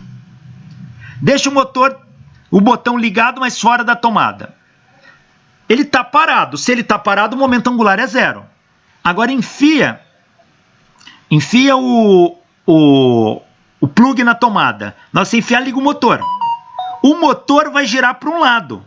Quando o motor girou para um lado, criou-se ali, ou surgiu um momento angular. Mas o momento angular inicial era zero. E como não tem torque, deve conservar o momento angular. O que vai acontecer?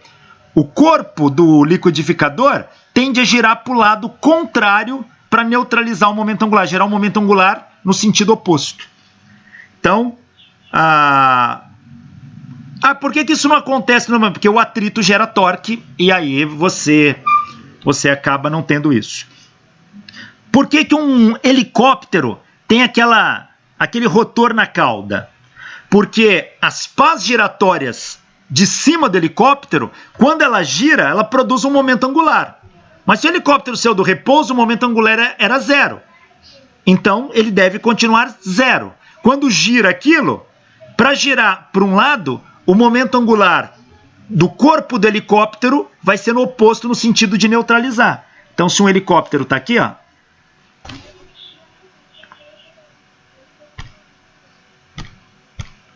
se eu tenho um helicóptero aqui,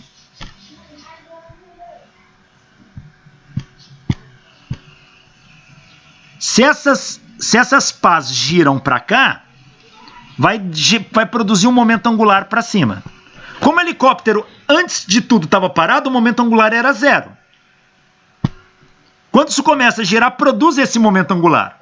Como o momento angular tem que ser conservado, se não tiver torque externo, e normalmente as forças aí também acabam agindo no eixo de rotação, então torque externo é nulo, o que acontece? O corpo do helicóptero tende a girar para o lado oposto, para produzir um momento angular para baixo, para neutralizar o momento angular de cima, de tal que a maneira que o momento angular total continue dando zero, como era antes desse helicóptero estar voando.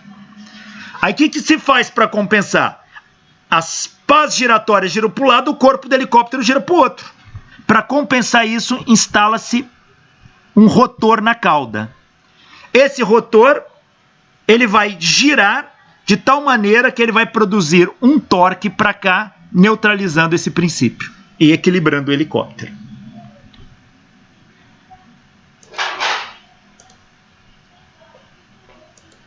Vamos fazer esse exercício aqui, ó. O período de rotação de uma estrela... No caso, essa cauda dele do helicóptero, sim, você vê que ela vai girar, ela vai produzir um momento angular,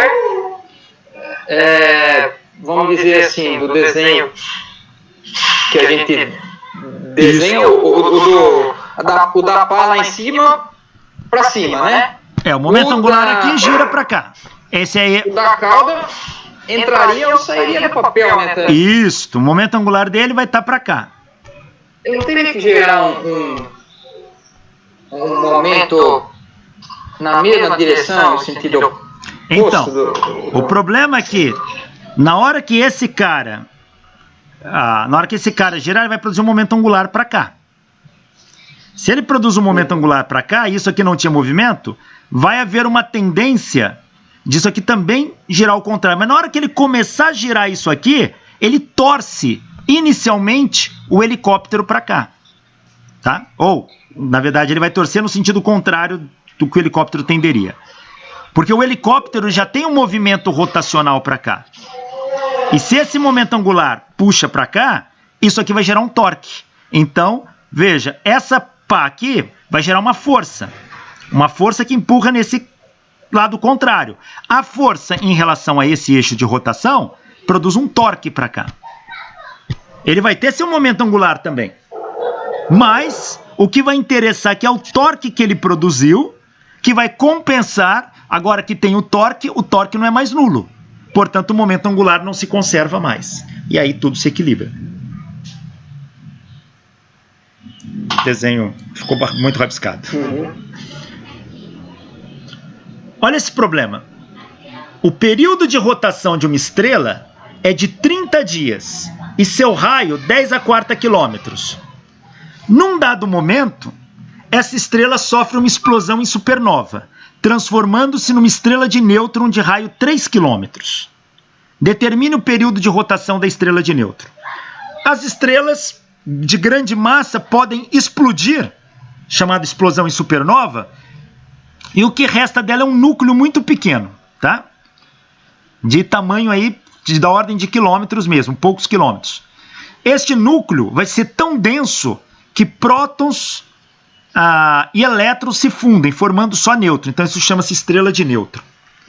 É uma estrela muito densa, dela que pode dar origem a um buraco negro. Então, veja, a estrela tinha um raio 10⁴ quilômetros. Explodiu no instante seguinte, ela virou um objeto de 3 quilômetros de raio. Só que antes ela levava 30 dias para dar uma volta em torno do seu eixo. Qual é o período de rotação agora?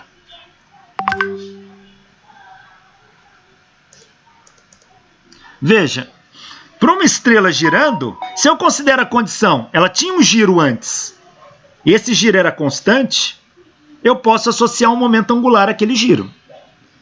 E se, mesmo que tenha ocorrido a explosão, após a explosão ela continuar girando da mesma forma, quer dizer que nenhum torque atua. Pode ter ocorrido na explosão, mas a gente não está considerando a explosão, a gente está considerando o antes e o depois. Então, após, se não tem nenhum torque, o momento angular total é conservado. Então, o momento angular total da estrela antes da explosão tem que ser igual ao momento angular depois da explosão. Momento angular antes da explosão é I inicial, ômega inicial. Depois da explosão, I final, ômega final. Quem é ômega? É a velocidade angular. Velocidade angular é a variação angular no tempo. E a gente pode escrever, se a estrela dá uma volta inteira, essa variação angular é 2π.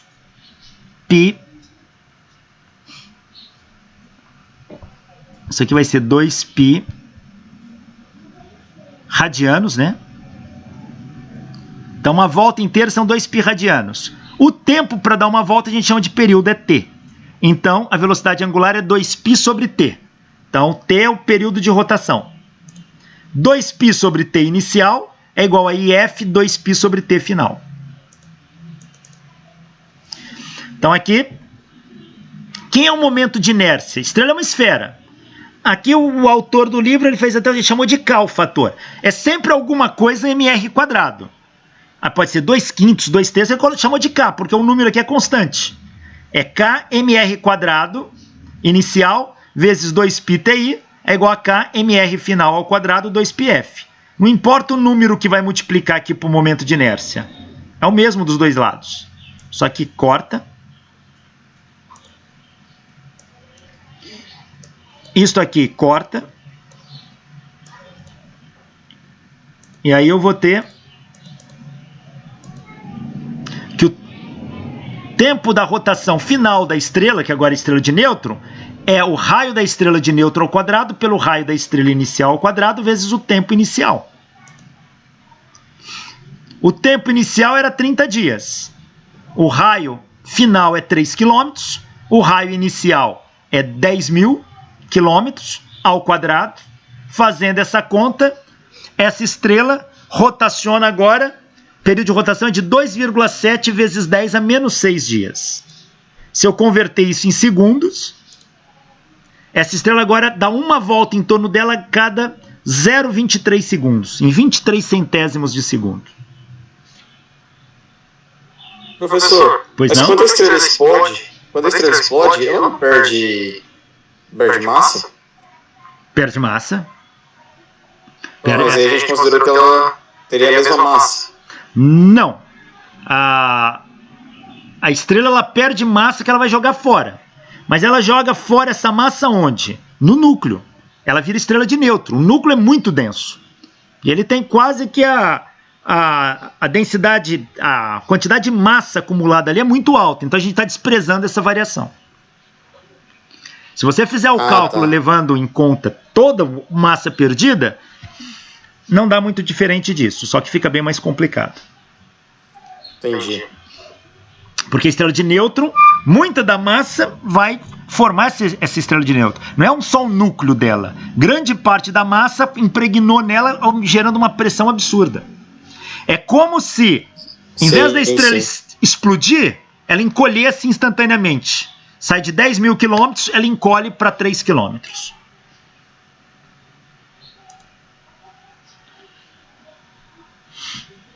Fazer esse último exercício aqui. Ó, uma plataforma horizontal em forma de disco gira num plano horizontal em torno do eixo vertical que passa pelo seu centro, conforme a figura. Está aqui. Essa plataforma gira em torno do eixo central aqui. A plataforma tem massa e-mão igual a 100 kg e raio e-rão igual a 2 metros. Um estudante de massa e-min igual a 60 kg caminha lentamente da borda para o centro do disco. Então, um estudante que está aqui na borda, ele vai caminhar para o centro.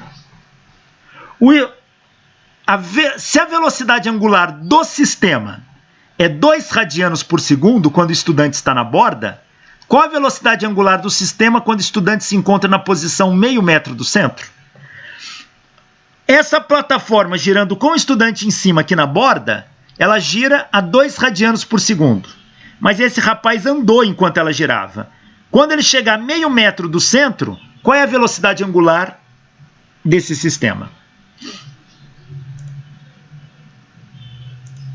Bom, desprezando os efeitos de torques externos, mesmo que exista é muito pequeno para afetar um sistema desse, então a gente pode levar em conta a conservação do momento angular. O momento angular antes do rapaz caminhar tem que ser igual ao momento angular depois que ele caminhou. Então, I inicial, ômega inicial, tem que ser igual a I final, ômega final. Espera aí. Quem é o inicial? Eu tenho 2 objetos aqui. Eu tenho a plataforma que gira e tenho o rapaz aqui. Ó. Cada um tem seu momento de inércia. O momento de inércia, ele tem uma propriedade aditiva. Se eu tenho 2 corpos, cada um com seu momento de inércia, o momento de inércia total é a soma deles. Então, quem é o momento de inércia inicial? É o momento de inércia da plataforma mais o momento de inércia do estudante. Momento de inércia da plataforma... A gente já está considerando ele em relação ao eixo de rotação. Certo. Não tem aquele fator lá, né? Não, ele é uma partícula. Não, ele não tem tamanho. Lá, né? Isso, não. Você pode tratar o estudante como se fosse uma partícula ali, tá? A gente não está vendo o tamanho dele. Sim, verdade. Tá? Só uma massa andando ali. Então, momento de inércia da plataforma, que é um disco, é meio de mr². Momento do estudante, que é uma partícula, mr². Massa do estudante, raio ao quadrado. Quem é o momento de inércia final? É o momento da plataforma final mais o momento do estudante final. O momento de inércia, aqui eu estou falando momento, mas é momento de inércia, tá? Não momento angular. Momento de inércia da plataforma final mais o momento de inércia do estudante final. O momento de inércia da plataforma continua sendo meio de mr². Não muda, porque ela tem rotação. Mas o momento de inércia do estudante continua sendo mr², mas o raio mudou. No início, o estudante estava na borda. E a distância R era essa. Depois que ele caminhou, ele chegou a meio metro da coisa. Então, a distância passa a ser essa. Então, aqui é R minúsculo e aqui é R maiúsculo. Então, aqui é R maiúsculo quando ele estava na borda. E aqui é R minúsculo quando ele está a meio metro do centro. Substituindo. I inicial, que é isso aqui, vezes ômega I, é igual a I final, que é isso aqui, vezes ômega F. Então, daqui eu tiro ômega F. É meio de mr² mais mr² sobre meio mr² mais mr² vezes ômega I. Fazendo a conta, meio de 100, o raio da plataforma de 2 metros ao quadrado, mais 60 vezes 2 ao quadrado, sobre meio de 100 mais 2 ao quadrado, mais 60, agora ele está meio metro só. Meio ao quadrado, vezes a velocidade angular inicial, que é 2. Fazendo essa conta, a velocidade angular final desse sistema é de 4,1 radianos por segundo. Então, veja, era de 2. Quando ele caminhou em direção ao centro, a velocidade angular aumentou. Se ele vai se afastando da borda, tendência a velocidade angular ir diminuindo. Até que vai chegar um ponto que vai haver um equilíbrio. Precisa analisar melhor como que isso que está variando. Mas veja, se ele se afasta, esse R aumenta. Quando ele se afasta, quanto mais ele se afasta, mais o R aumenta. Aumenta o denominador, aumenta o ômega. Diminui o ômega. Quanto mais próximo do centro, menor é o R, maior é o ômega. Então tá certo. Então, conforme ele caminha em direção ao centro, a velocidade angular desse sistema aumenta. Bom, eu agradeço a atenção, a paciência de todos vocês e até a nossa próxima aula.